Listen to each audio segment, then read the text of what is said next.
I want the members of the public to understand 7.7 minutes means the difference between your life and the potential death if you're involved in a fire. This is not just an industrial rally. It is about community safety.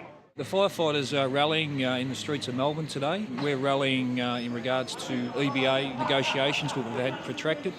Not only that, we're concerned about the community safety. The MFB are trying to potentially remove minimum crewing numbers throughout the Metropolitan Fire District.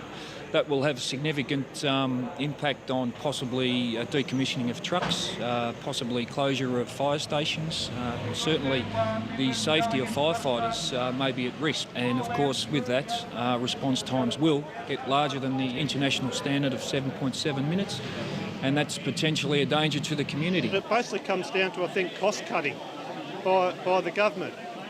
And it's really unfortunate because these are fair dinkum people. These are people that lead from the heart, that care about the community and care about each other. If the public only knew the difficult and dangerous position that our employer, the Country Fire Authority, puts us in every day when we turn up to work. We have to contend with these minimum crews on appliances, oftentimes only 2 per appliance in some areas.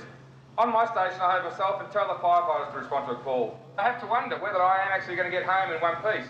I can't imagine how it'd be fighting fires with less firefighters. At the moment we still have some trucks in the MFB that have only got 3 firefighters when we turn up at a call.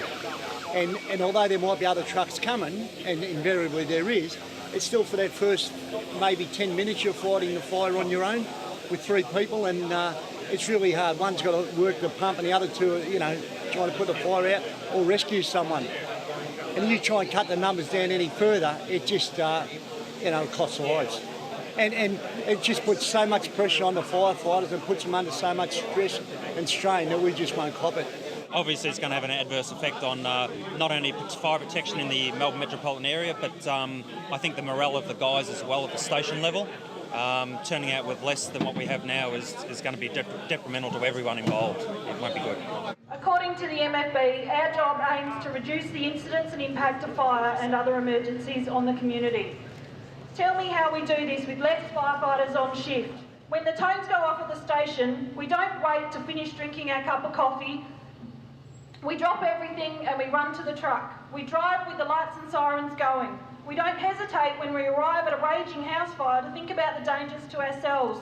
We get in there as quickly as possible because every minute matters when we're trying to save a life. Urban fires are not like wildfires. You cannot predict the emergencies that will occur or how busy a day on shift will be. You cannot tell houses or factories not to burn, people not to crash their cars because we don't have enough firefighters on shift. What do we want? One fire service. When do we want it? Now. What do we want? One fire service. When do we want it? Now. There's a Royal Commission to look at how we can do things better. Structural reform of fire services is long overdue. We currently have 3 different fire services, all with artificial parochial boundaries. It's not in the community's interest to have that to continue. We've put a submission into the Royal Commission today which says very clearly, look, you need to look at this issue as to what is best for the community, not territorial land grabs. You had a school fire over in the northern suburbs. It was one of those areas that are in the boundaries. In other words, it was serviced by one of the fire services and the other fire service was just down the road but separated by a geographical artificial boundary. A fire station within the Metropolitan Fire District sat and could see the plumes from a smoke at this school fire only 4 minutes away. That is not in the interest of the community. That is not in the interest of the safety of firefighters. As much as the community respects the work we do, we respect the community we protect. We want to continue to give them the best protection we can. To do this, every minute matters. The MFB must not scrap minimum crewing. The system works. It's world's best practice. To have fewer firefighters on duty when disaster strikes is a gamble we should never take. So I say to you, the public, raise your voices and demand what is your right, a free and viable fire service that will protect you and your families. To my fellow firefighters, I say keep the faith. There is strength in unity, and as members of the Firefighters Union, we will prevail. Thank you.